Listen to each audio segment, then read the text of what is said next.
வணக்கம். மாலை முரசு செய்திகளை விரிவாக பார்ப்பதற்கு முன் தலைப்புச் செய்திகளை பார்க்கலாம்.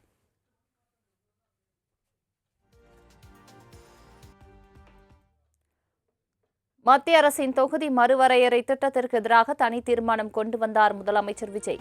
தற்போதுள்ள 543 மக்களவை உறுப்பினர்களை நிரந்தரமாக வைக்க வேண்டும் என மத்திய அரசுக்கு வலியுறுத்தல். உறுப்பினர்களின் எண்ணிக்கையான 543 என்ற அளவிலேயே நிரந்தரமாக வைப்பதற்கும் மாநிலங்களுக்கு இடையேயான எண்ணிக்கை பகிர்வை நிரந்தரமாக வைக்கவும், மேலும் தற்போது மக்களவை மற்றும் மாநிலங்களவையோட விகிதம் 2.2:1 என்ற அளவிலேயே நிலைநிறுத்த வேண்டும். அதற்கு தேவையான மற்றும் உரிய சட்ட திருத்தங்கள் பாராளுமன்றத்தில் கொண்டு வர வேண்டும் என்ற கருத்தை ஒருமனதாக தீர்மானிக்கப்பட்டுச்சு.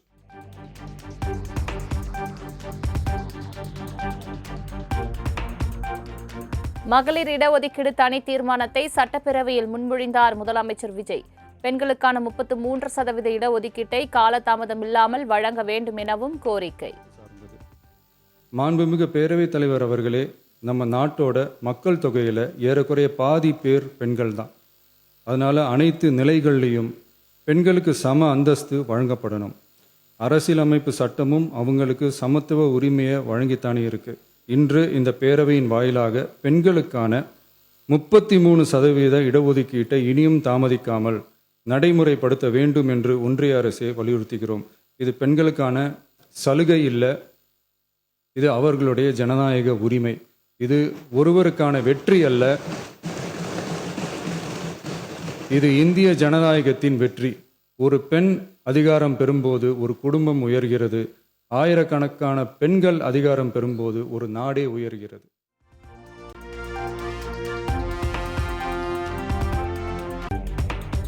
மத்திய அரசு கொண்டுவர திட்டமிட்டுள்ள தொகுதி மறுவரையறை மசோதாவால் தென் மாநிலங்கள் பாதிக்கும். தற்போதைய நடைமுறையிலேயே எம்பிக்கள் எண்ணிக்கை தொடர வேண்டும் என கோரிக்கை. சட்ட திருத்த மசோதா கொண்டு வரப்பட உள்ளது என தெரிந்ததின் அடிப்படையில் 1971 பிறகு உள்ள எந்த மக்கள் தொகை கணக்கெடுப்பை அடிப்படையாக கொண்டு தொகுதி மறுவரையறை செய்தாலும் மக்கள் தொகையை சிறப்பாக கட்டுப்படுத்திய தமிழ்நாடு உள்ளிட்ட தென் மாநிலங்களின் நாடாளுமன்ற பிரதிநிதித்துவம் நிரந்தரமாக பாதிக்கப்படும் என்பது நிதர்சனமான உண்மை.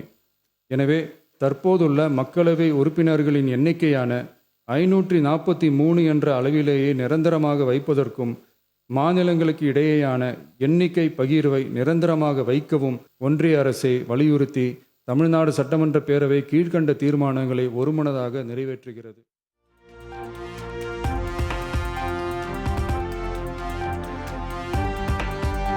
முதலமைச்சர் விஜய் கொண்டு வந்த தீர்மானத்தை ஆதரிப்பதாக இந்திய கம்யூனிஸ்ட் எம்எல்ஏ ராமச்சந்திரன் அறிவிப்பு.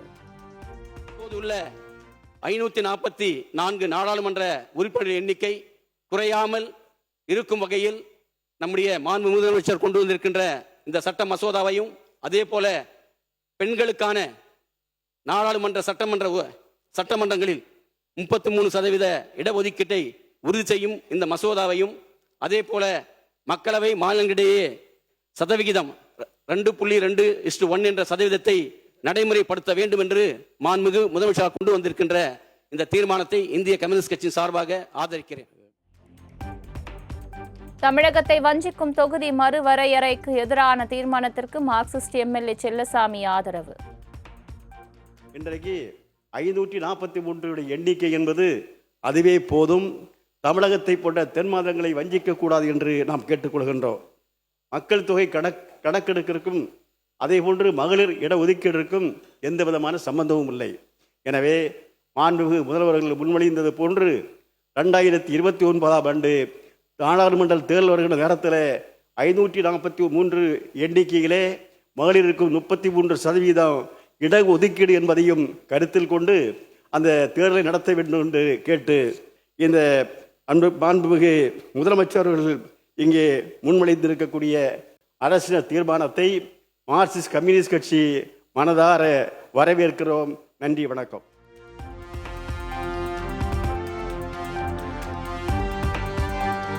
தற்போதுள்ள மக்கள் தொகை அடிப்படையில் தொகுதி மறுவரையறை கொண்டு வந்தால் தென் மாநிலங்கள் பாதிக்கும் என முதலில் எதிர்த்ததும் திமுக.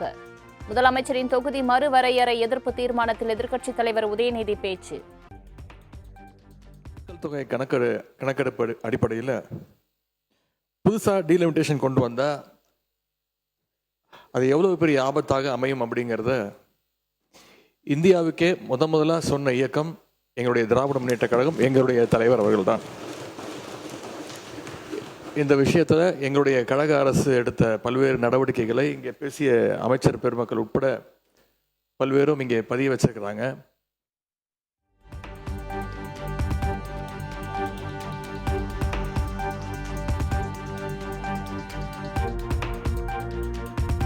ஆயிரத்து 971 மக்கள் தொகை அடிப்படையில் தொகுதி மறுவரையை செய்ய வேண்டும் என எதிர்க்கட்சித் தலைவர் உதயநிதி வலியுறுத்தல். திமுகவை பொறுத்தவரைக்கும் 33% மகளிருக்கான மசோதாவையும் அரசின் தீர்மானத்தை வரவேற்பதாக அறிவிப்பு. பொறுத்தவரைக்கும் 33% மகளிர் இடஒதுக்கீட்டை நாங்கள் முழுமையாக ஆதரிக்கின்றோம், வரவேற்கின்றோம். ஒருவேளை மகளிர் இடஒதுக்கீடு மசோதாவுக்காக டீலிமிட்டேஷன் எக்ஸசைஸ் செய்யப்பட்டால் 1971 மக்கள் தொகை அடிப்படையிலேயே செய்ய வேண்டும். அதில் ஏதாவது மாற்றம் வந்தால் நாடாளுமன்றத்தில் தமிழ்நாட்டு எம்பிக்களுடைய விதிகாச்சாரம், நம்மளுடைய ரெப்ரசன்டேஷன் இப்போ இருக்கக்கூடிய 7.18% குறைக்க அனுமதிக்க கூடாதுன்னு மீண்டும் வலியுறுத்தி சொல்லி அரசு கொண்டு வந்திருக்கக்கூடிய இந்த தீர்மானத்தை நாங்கள் வரவேற்கின்றோம்.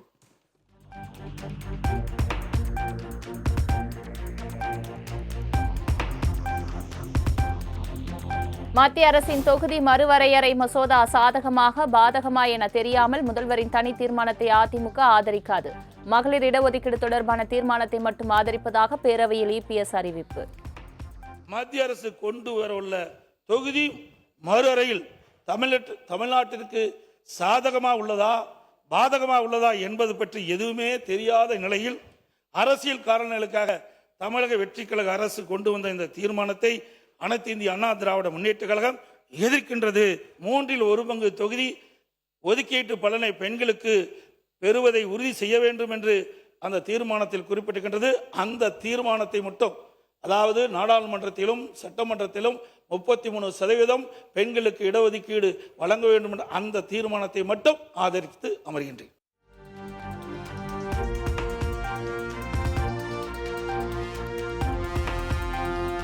தொகுதி மறுவரையறையில் மாநிலங்களுக்கான விகிதாச்சாரம் குறையாமல் பாதுகாக்கப்படும் என்பது வெளிப்படையாக இல்லை. மாநிலத்திற்கான எண்ணிக்கை 50% உயர்த்த வழிவகை செய்யப்பட வேண்டும் என்பது அதிமுகவின் நிலைப்பாடு என பேச்சு. விகிதாச்சாரம் குறையாமல் பாதுகாக்கப்படும் என்பது வெளிப்படையாக இல்லை. இந்த உறுதியை மத்திய அரசு வழங்க வேண்டும் என்று நாங்கள் வலியுறுத்தியதால் மாநிலங்களுக்கான தற்போதுள்ள பிரதிநிதித்துவம் குறையாமல் எண்ணிக்கை 50% உயர்த்த வழிவகை செய்யப்பட வேண்டும் என்பது எங்களின் நிலைப்பாடு.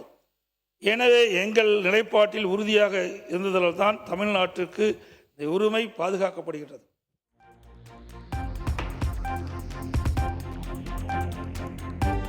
தொகுதி மறுவரையறை தொடர்பாக முதலமைச்சரின் தனி தீர்மானத்திற்கு பாமக கடும் எதிர்ப்பு. செவிவழி செய்தியை கேட்டு கொண்டு வரப்பட்ட தனி தீர்மானத்தை பாமக ஆதரிக்கவில்லை என எம்எல்ஏ கணேஷ்குமார் அறிவிப்பு. இது குறித்த எந்த சட்ட முன்வடிவோ அதிகாரப்பூர்வ அறிவிப்போ இதுவரை வெளிவரப்படவில்லை. எந்த நாடாளுமன்ற உறுப்பினருக்கும் கொடுக்கல. செவி வழி செய்தியை வைத்து ஒரு தீர்மானத்தை நாம் இங்கே கொண்டு வந்திருக்கிறோம் என்பதை நாம் கருத்தில் கொள்ள வேண்டும். இந்த தீர்மானத்தை பாட்டாளி மக்கள் கட்சி பெண்களின் உரிமைக்காகவும் அவர்கள் அரசியல் அதிகாரம் பெறுவதற்கும் எதிராக நாங்கள் பார்க்கின்ற காரணத்தினால் இந்த தீர்மானத்தை நாங்கள் ஆதரிக்கவில்லை என்று கூறி அமர்கிறேன். நன்றி.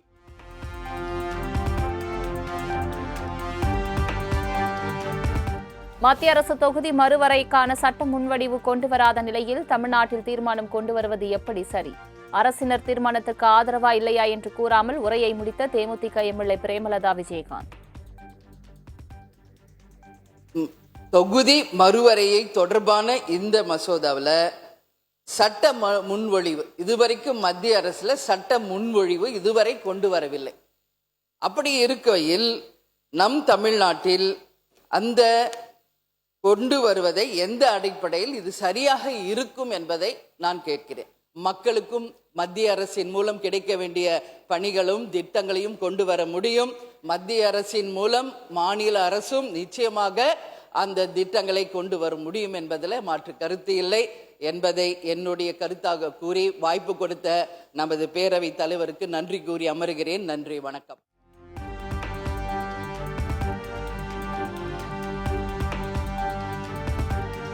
தொகுதி மறுவரையறை விவகாரத்தில் அவசரப்பட்டு கொண்டு வந்த முதலமைச்சரின் தனி தீர்மானத்தை பாஜக எதிர்ப்பதாக எம்எல்ஏ போஜராஜன் அறிவிப்பு.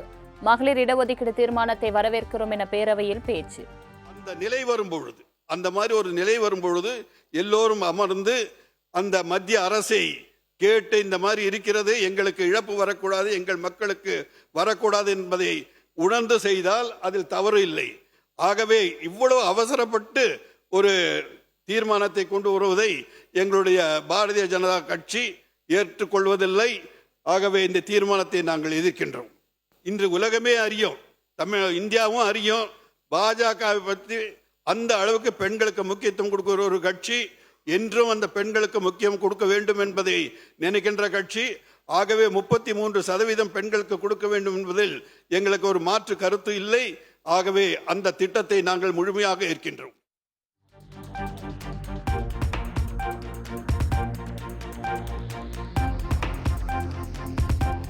தொகுதி மறுவரையறை மூலம் வடக்கு ஆளுமையின் கீழ் தெற்கு சுருக்கப்படும். முதலமைச்சரின் தனி தீர்மானத்தை ஆதரித்து அமைச்சர் வன்னியரசு பேச்சு. இல்லை, எல்லோரும் அதை வரவேற்க வேண்டும் என்கின்ற ஏனென்றால் இது ஒரு வரலாற்று சிறப்புமிக்க தீர்மானம். தமிழருடைய அடையாளத்தை, தமிழருடைய மொழியை, தமிழருடைய பண்பாட்டை, தேசியத்துடைய அடையாளத்தை உலகுக்கு பறைசாற்றுகின்ற ஒரு தனித்த தீர்மானம் என்கின்ற அடிப்படையில் இதை நான் முன்மொழிகின்றேன். மாண்புமிகு முதல்வர் அவர்கள் முன்னெடுத்த இந்த வரலாற்று சிறப்புமிக்க இந்த தீர்மானத்தை நாங்கள் வரவேற்கிறோம். விடுதலை சிறுத்தைகள் சார்பாக வரவேற்கின்றோம். வாழ்க தமிழ்நாடு.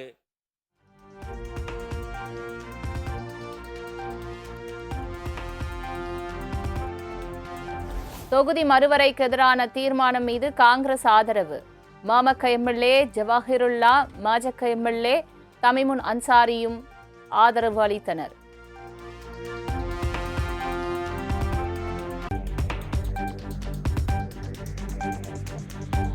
வடக்கு வாழ்கிறது, தெற்கு தேய்கிறது என அண்ணா கூறியது இன்னும் தொடர்கிறது என அமைச்சர் ஆதவ் அர்ஜுனா பேச்சு. அரசியலமைப்பு சிதைந்துவிடக் கூடாது என்பதே தனி தீர்மானத்தின் நோக்கம் என விளக்கம். சுயாட்சிக்காக குரல் கொடுத்தவர்கள். இந்த தீர்மானத்தில் மிக முக்கிய பிரச்சனை, மாநில சுயாட்சியை நாம் இழப்போம். அண்ணா அன்னைக்கே முழங்கினார், வடக்கு வாழ்கிறது, தெற்கு தேய்கிறது. இன்றைக்கு வரைக்கும் அந்த பிரச்சனை இருந்து கொண்டுதான் இருக்கிறது. கடைசியாக 2001 ஃப்ரீ செய்யப்பட்ட ஒரு பாராளுமன்ற உறுப்பினர்களின் எண்ணிக்கை மாறுபடும் பொழுது நமக்கான குரலும் நமக்கான உரிமையும் பறிக்கப்படும்.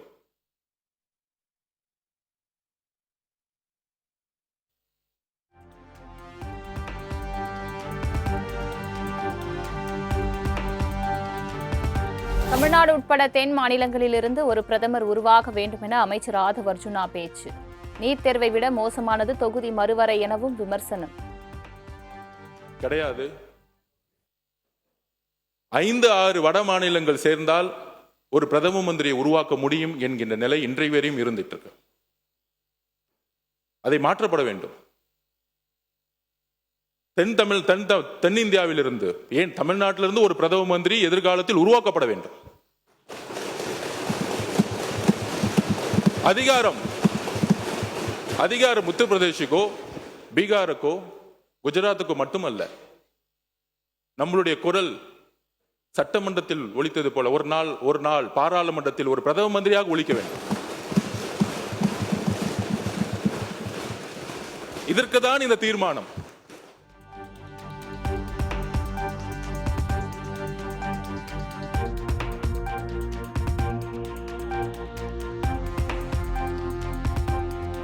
ஐம்பது சதவீதம் பிரதிநிதித்துவம் அடிப்படையில் கொண்டுவர திட்டமிட்டுள்ள பாஜகவின் மசோதாவை தோற்கடிக்க வேண்டும். தொகுதி மறுவரையறை மசோதா விவகாரத்தில் அனைத்து கட்சிகளுக்கும் அமைச்சர் ஆதவ் அர்ஜுனா கோரிக்கை. இணைந்து 39 பாராளுமன்ற உறுப்பினர்களும் இணைந்து இந்த சட்டம் எப்பொழுது வந்தாலும் அது மக்கள் தொகையின் அடிப்படையிலேயோ விகிதாச்சாரின் அடிப்படையிலேயோ இல்லை 50% அதிகமாக கொடுக்கப்படும் என்று சொன்னாலோ இல்லை எங்களுக்கு பாரத பிரதமர் இந்திரா காந்தி அம்மையார் உருவாக்கிய அந்த சட்டத்தை பாதுகாத்து வாஜ்பாய் அவர்கள் சட்டத்தை பாதுகாத்ததை போல இன்னும் 25 வருட காலங்கள் இதே 543 ஃப்ரீஸ் செய்ய வேண்டும் என்கின்ற ஒரு உறுதிமொழியுடன் இந்த தீர்மானத்தை நாம் நிறைவேற்ற வேண்டும் ஒரு மனதுடன்.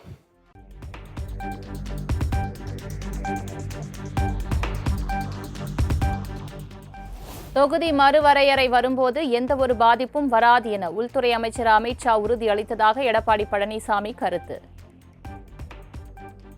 தொகுதி மறுவரையில் மாநிலங்களுக்கான தற்போதுள்ள விகிதாச்சாரம் குறையாமல் பாதுகாக்கப்படும் என்பது வெளிப்படையாக இல்லை. இந்த உறுதியை மத்திய அரசு வழங்க வேண்டும் என்று நாங்கள் வலியுறுத்தியதால் மாண்புமிகு மத்திய உள்துறை அமைச்சர் அவர்கள் 16/4/2026 அன்று மாலையில் நடைபெற்ற நாடாளுமன்ற கூட்டத்தொடரில் பேசுகின்ற போது தமிழ்நாட்டிற்கான விகிதாச்சார பிரதிநிதித்துவம் பாதுகாக்கப்படும் என உள்துறை அமைச்சர் அவர்கள் பாராளுமன்றத்திலே உறுதியளித்துள்ளார்கள். உள்துறை அமைச்சர் கொடுத்த வாக்குறுதி எப்படி நம்புவது என மக்கள் நல்வாழ்வுத்துறை அமைச்சர் அருண்ராஜ் கேள்வி. நம்முடைய பாரத முதல் பிரதம மந்திரி நேரு அவர்கள் கூட எக்காரணம் கொண்டும் இந்தியை தமிழ்நாடு போன்ற தென் மாநிலங்கள் மீது திணிக்க மாட்டோம் என்ற உறுதியை அளித்தார். ஆனால் என்ன நடக்குது என்பது அனைவரும் தெரிந்ததுதான். அதனால அந்த நேரு அவர்கள் கொடுத்த வாக்குறுதியை கூட நம்மால் காப்பாற்ற முடியாத சூழல் தான் நம்ம இருக்கோம். அப்படி இருக்கிற சூழல்ல திரு அமித்ஷா அவர்கள் கொடுத்த அந்த வாக்குறுதியை நம்ம எந்த அளவுக்கு நம்மால காப்பாற்ற முடியும் என்பது நிச்சயமாக தெரியாது. அதனால் சட்டத்தில் என்ன இருக்கிறதோ, அரசியல் சாசன சட்டத்தில் என்ன இருக்கிறதோ அதுதான் நிரந்தரம் என்பதை கூறிக்கொள்ள கடமைப்பட்டிருக்கேன். நன்றி.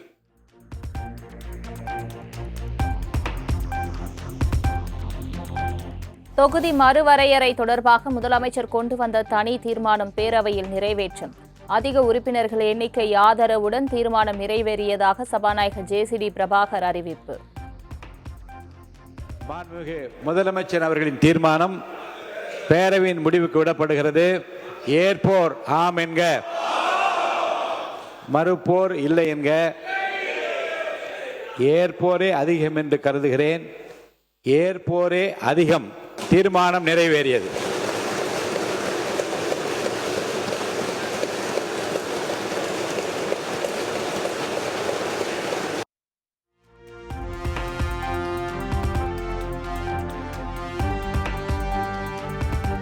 கோவையில் கல்லூரி மாணவன் கொலை சம்பவம் குறித்து எதிர்க்கட்சித் தலைவர் உதயநிதி சிறப்பு கவன ஈர்ப்பு தீர்மானம். அதிர்ச்சி சம்பவத்திற்கு இந்த அரசு முழு பொறுப்பு எடுக்க வேண்டும் என பேரவையில் வலியுறுத்தல். அழைச்சிட்டு வந்திருக்கிறாங்க. போதைப் பொருட்களை பறிமுதல் செய்ய வேண்டிய காவல்துறை போதைப் பொருள் வித்த நபர்களை அழைச்சு புகார் கொடுத்தவர் பத்தின தகவலை சொல்லியிருக்கிறாங்க. அந்த கோபத்துல தான் மாணவர் அமுதனை அந்த கும்பல் அடிச்சு கொலை செஞ்சிட்டதா அமுதனுடைய பெற்றோர் ஊடகங்கள்ல பேட்டி கொடுத்திருக்கிறாங்க. காவல்துறை ஏன் இவ்வளவு அலட்சியமாக நடந்துக்கிறதுன்னு இந்த அரசு ஒரு விளக்கம் கொடுக்கணும். இனியும் இது மாதிரி சம்பவங்கள் நடக்காம இந்த அரசு பார்த்து கொள்ள வேண்டும்.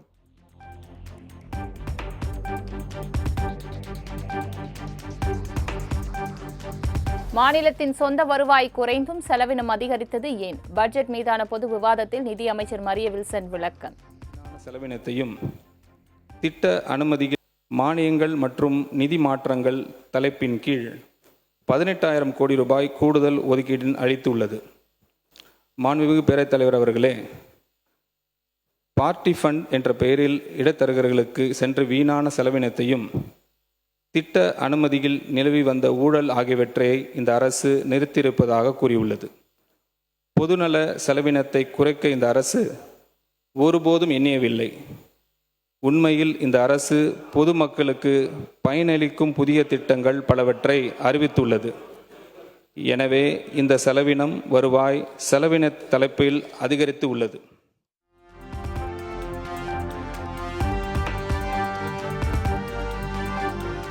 பல்வேறு சீர்திருத்தங்களால் அரசுக்கு 15,000 கோடி ரூபாய் கூடுதலாக வருவாய் கிடைத்துள்ளதாக அமைச்சர் மரிய வில்சன் தகவல். இந்த 12% வளர்ச்சியை கருத்தில் கொண்டால் மாநில சொந்த வரி வருவாய் 2.15 லட்சம் கோடி ரூபாய் இருக்கும். இதற்கு மேல் அரசு கொண்டு வந்த பல்வேறு வரி வருவாய் பெருக்கும் நடவடிக்கைகளால் ரெவென்யூ ஆகுமெண்டேஷன் மெஷர்ஸ் வரி மற்றும் வரி அல்லாத வருவாயில் அரசிற்கு மொத்தமாக 15,000 கோடி ரூபாய் வருவாய் கிடைக்கும். கடந்த 3 மாதங்களில் எந்தெந்த வழியில் 15,000 கோடி கிடைத்தது என விளக்கம் அளிக்க வேண்டும் என முன்னாள் அமைச்சர் தங்கம் தென்னரசு வலியுறுத்தல். இந்த 60-70 நாட்களுக்குள்ளாக நாங்கள் கவர்மெண்ட் ட்ரெஷரிக்கு 15,000 கோடி ரூபாய் கவர்மெண்ட் ட்ரெஷரிக்கு நாங்கள் கொண்டு வந்திருக்கிறோம் என்று ஒரு கருத்தை அவர்கள் சொன்னார்கள். நான் அவரிடத்தை கேட்க வரும்போது இந்த 3 மாத காலத்திற்குள்ளாகவே அரசாங்க கஜானாவில் 15,000 கோடி உங்களுக்கு வந்திருக்கிறது, இந்த பணம் உங்களுடைய கஜானாவுக்கு வந்திருக்கிறது என்றால் அந்த விவரத்தை எதன் வாயிலாக வந்திருக்கிறது, நேரடியாக உங்களுக்கு ரியலைசேஷன் வந்திருக்கிறதா? ஏன்னா அந்த 3 மாசத்துல உங்களுக்கு 15,000 கோடி வருவதாக நீங்கள் சொல்லியிருக்கிறீர்கள். வேளாண் பட்ஜெட்டுக்கு கிடைத்த வரவேற்பை பொறுத்துக் கொள்ள முடியாமல் திமுக தலைவர் மு க ஸ்டாலின் வெற்று பட்ஜெட் என்று கூறுகிறார். இது வெற்று பட்ஜெட் கிடையாது, வெற்றி பட்ஜெட் என வேளாண் பட்ஜெட் மீதான பதிலுரையில் அமைச்சர் வினோத் பதிலுரை.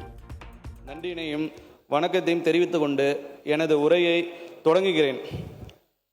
வேளாண் பட்ஜெட்டுக்கு விவசாயி மத்தியில் கிடைத்த வரவேற்பை பொறுத்து கொள்ள முடியாமல் சில கட்சிகள் உட்பட மாண்புமிகு முன்னாள் முதல்வர் திரு மு க ஸ்டாலின் ஐயா அவர்கள் வெற்று பட்ஜெட்டாக இந்த வேளாண் நிதிநிலை அறிக்கை அமைந்திருக்குது என்று கூறினார். இது வெற்று பட்ஜெட் இல்லை, தமிழ்நாடு விவசாயிகள் போற்றும் வெற்றி பட்ஜெட்டை, நமது வெற்றி கழக பட்ஜெட்டை எங்கள் முதலமைச்சர் கொடுத்துள்ளார்.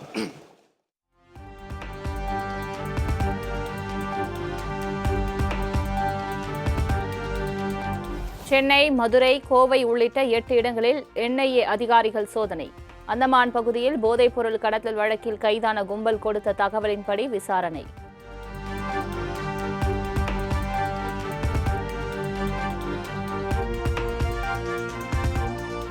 சென்னை பெருநகர மாநகராட்சியில் சொத்து வரி உயர்த்தப்படவில்லை என மாநகராட்சி ஆணையர் விளக்கம். சொத்து வரி உயர்ந்ததாக உண்மைக்கு மாறான தகவல்களை நம்ப வேண்டாம் என்றும் அறிவிப்பு.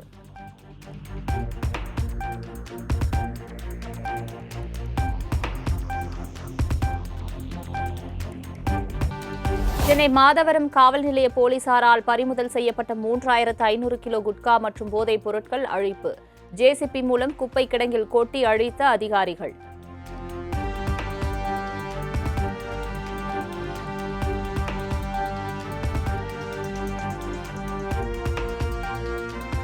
நெல்லையில் குடும்ப பெண்களை குறிவைத்து பண மோசடியில் ஈடுபட்ட 2 இளம் பெண்கள் கைது.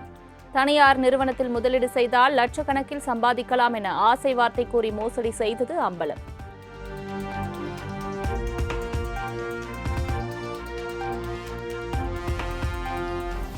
போலீசாரின் விசாரணைக்கு பின் பிரபல ரவுடி பாம் சரவணன் சென்னை புழல் சிறையில் அடைப்பு. A+ கேட்டகரி ரவுடியான இவர் மீது 6 கொலை வழக்கு, 6 கொலை முயற்சி வழக்கு உட்பட 37 குற்ற வழக்குகள் உள்ளதாக தகவல்.